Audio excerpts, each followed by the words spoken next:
Stop everything. You think you're living in the age of innovation. You think your smartphone is a miracle. Please.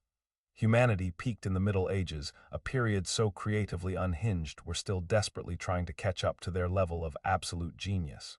Welcome back to the Midnight Meme Historian, the only channel that treats history like the world's longest, most catastrophic open mic night. Today, we're counting down the top 10 medieval inventions so advanced, so perfectly designed, that centuries of so-called progress haven't been able to improve them. We're talking about objects and ideas that were born in a time of plague and superstition, yet function with an elegance that would make a modern engineer weep into his overpriced coffee. This is the legacy of a bunch of people who thought lead was a valid food seasoning, and yet they somehow outsmarted all of us. First up, at number 10, we have the humble, the glorious, the utterly indispensable mechanical clock.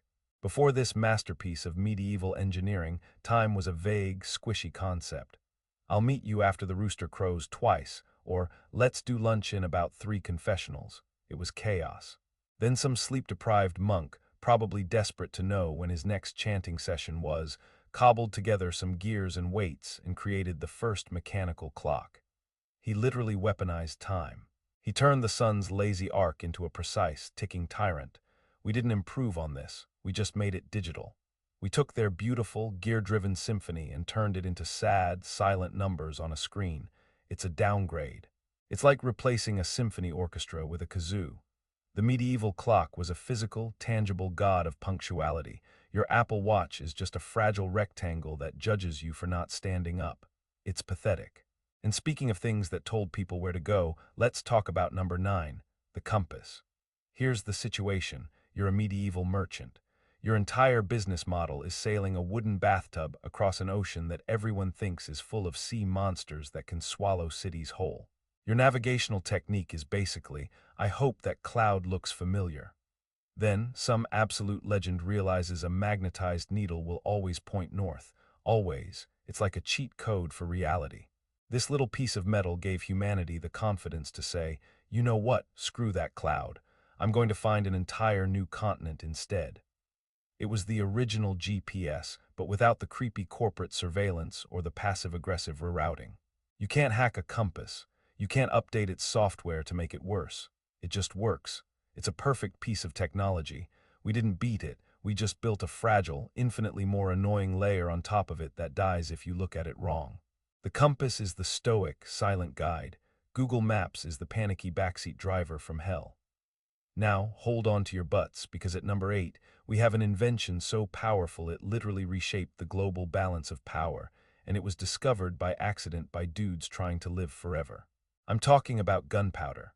The formula for gunpowder was stumbled upon by Chinese alchemists who were basically just medieval Walter White, mixing random things in a cave hoping to create the philosopher's stone. Instead of immortality, they got a substance that could turn a castle wall into a suggestion. When this knowledge hit Europe, it was like giving a flamethrower to a toddler. The entire concept of warfare, which had been about big men in big metal suits hitting each other with big metal sticks, was instantly obsolete. The knight in shining armor, the pinnacle of medieval military might, was suddenly just a very expensive, very slow-moving barbecue waiting to happen. It was the ultimate equalizer. And have we beaten it? No. The core principle is identical. We just make the boom bigger. We went from a firecracker to a nuclear warhead, but the fundamental chemistry of mix these powders and watch things go boom is a medieval innovation we are still utterly dependent on. They invented the concept of deleting your problems from a distance, and we've been gratefully following their blueprint ever since. You think that was impressive? Oh, you beautiful, innocent soul, we've only been warming up with the appetizers. The next batch of medieval brainchildren didn't just change how we live, they fundamentally built the world we take for granted. So buckle up, because we're about to dive into the inventions that saved us from our own stupidity. Starting with number 7, the printing press.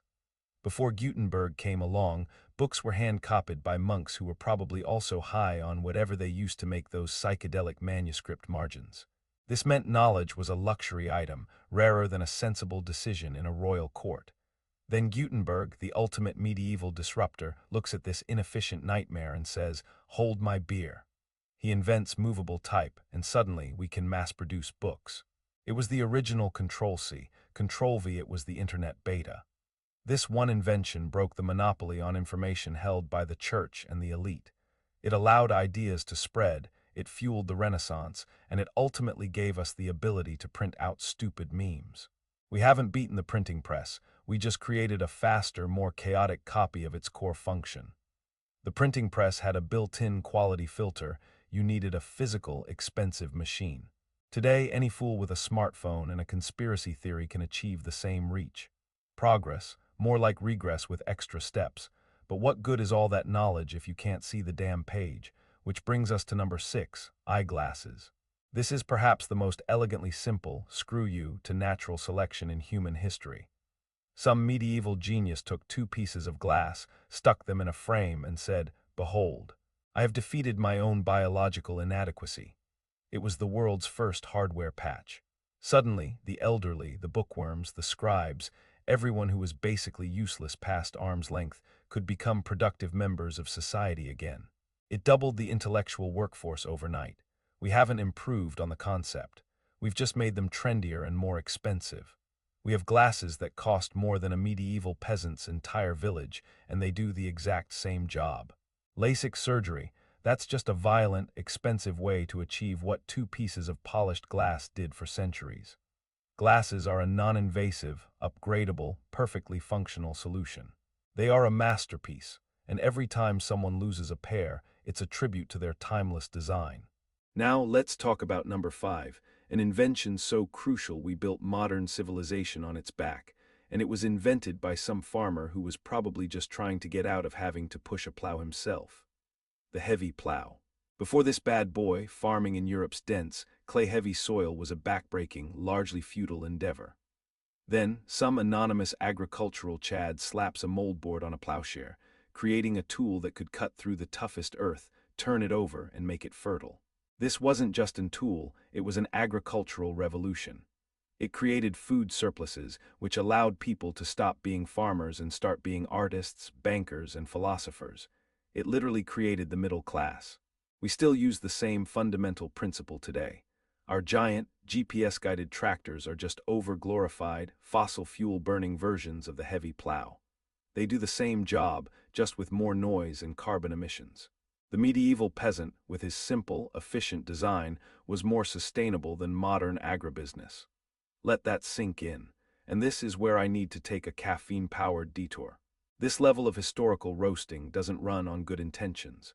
It runs on coffee. If you're enjoying this trip through medieval genius, consider fueling the chaos at ko-fi.com/midnightmemehistorian.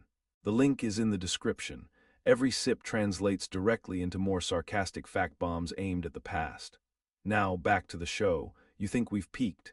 You think mechanical clocks and gunpowder are the pinnacle. Oh, my sweet, naive friend.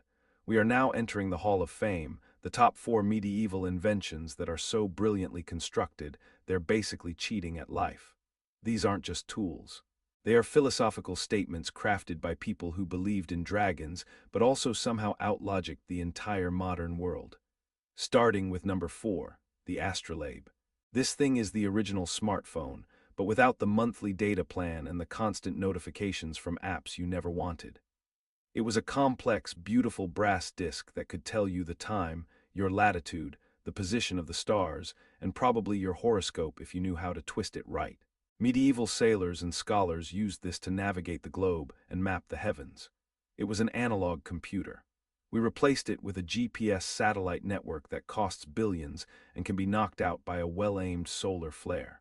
The astrolabe works anywhere, anytime, with no signal required. It's the ultimate off-grid technology. We didn't beat it, we just made a more fragile, centralized version that depends on a network of fragile machines in space. The astrolabe is the independent, self-reliant genius. Our GPS is the helpless, system-dependent bureaucrat. It's a downgrade in resilience, and we all know it. But let's get down to earth, to number 3, the blast furnace. This wasn't just an invention, it was a declaration of war on weakness. Some medieval metalworkers got tired of praying over a campfire for a lump of mediocre iron and decided to create hell on earth. The blast furnace superheated air to temperatures that would make a volcano jealous, melting rock into liquid iron for the first time. This was the birth of cast iron. It was the foundation of the Industrial Revolution, centuries before it happened. It let them build everything from cathedral frames to cannons that didn't explode in your face, well, most of the time. Our modern electric arc furnaces are just the same principle with more bells and whistles. They're the blast furnace on steroids, but the core idea, melt metal fast and efficiently, is a medieval innovation we are still utterly dependent on. They invented the platform, and we're just building slightly shinier apps on top of it. And this is the point where I need to address the elephant in the room. The sheer, unadulterated gall of these people. They're inventing foundational technologies while simultaneously believing that bad smells could kill you and that the sun revolved around the earth. It's like a modern politician championing a revolutionary infrastructure bill while sincerely believing in lizard people. The cognitive dissonance is breathtaking. It's the historical equivalent of a tech CEO launching a mission to Mars while his social media feed is a dumpster fire of conspiracy theories. Which, let's be real, is probably in the works as we speak. Now take a deep breath. We are approaching the summit, the top two. These last two inventions aren't just objects. They are concepts so powerful, so perfectly attuned to human nature, that they have never been improved upon, only copied. They are the Mount Rushmore of medieval genius, and you are about to have your mind permanently rewired. Okay, the stage is set. The final two medieval inventions that we, in all our arrogant modernity, have never been able to surpass. What could they possibly be? What concepts from the age of mud and faith are so untouchable? You've come this far, the climax is seconds away, and it will break your brain. Now, the moment you've been patiently waiting for. The top two medieval inventions that we, with all our microchips and quantum computing, still can't beat. These aren't just gadgets, they are fundamental pillars of civilization, conceived in an era of utter chaos. Coming in at number 2, the university. That's right. The entire concept of higher education, of gathering the brightest minds in one place to advance human knowledge, is a medieval invention. The University of Bologna, founded in 1088, set the template. They created the system of faculties, degrees, and academic disciplines. They were arguing about philosophy and law while the world outside was literally burning witches. We haven't improved on the model, we've just made it prohibitively expensive and buried it in administrative bureaucracy. The medieval university was a place of pure, unadulterated intellectual pursuit. The modern university is a corporate debt factory that also has a football team. It's a downgrade. They built the cathedral of knowledge, we just covered it in ivy and student loan paperwork. But the number one spot, the single greatest medieval invention we still can't beat, is so obvious, so perfectly simple, that we overlook it every single day. It is the humble, the majestic, the indestructible book, the codex. The bound, paginated, portable collection of knowledge. Before this we had scrolls, unwieldy, fragile, impossible to reference quickly. The medieval mind looked at this and said, "This is inefficient." They stitched pages together, put a cover on it, and created a technology that has survived every information revolution since. It doesn't need electricity, it doesn't need a password, it doesn't become obsolete. A book from the 14th century is still perfectly functional today. Can you say that about your iPhone from 2 years ago? Of course not. The book is a perfect data storage and retrieval system. It's immune to hackers, immune to power outages, and it has a built-in, intuitive user interface. We haven't beaten the book. We've created e-readers that are pathetic, flickering imitations, desperate to replicate the book's perfection but always falling short. The book is the ultimate technology. Everything else is just a pale shadow, so there you have it. 10 medieval inventions that humiliate our modern arrogance. From the clock that enslaved us to time, to the book that outsmarts all our digital toys. They did more with gears, parchment, and sheer, unadulterated gall than we've done with silicon and satellites. And this is where you come in. I've given you my top 10, but I know you have opinions. I need you to go into the comments right now and tell me which one of these you think is the most overrated. Was it the university, the book, the gunpowder? Fight it out down there. I want to see a holy war in the comments section. And while you're there, do the algorithm a solid and smash that subscribe button. Your subscription is a blood offering to the YouTube gods, and it ensures I can keep bringing you these brutally honest roasts of history. If you enjoyed this journey through medieval genius, you'll love the next one. We're going to dive into the dumbest decisions in history, and let me tell you, the competition is fierce. It's going to make this video look like a polite conversation. So hit that subscribe button and ring the bell unless you're afraid of learning the truth. This is the Midnight Meme Historian signing off. Remember, history isn't just a subject. It's the world's longest-running comedy roast, and everyone's already dead, so they can't sue us.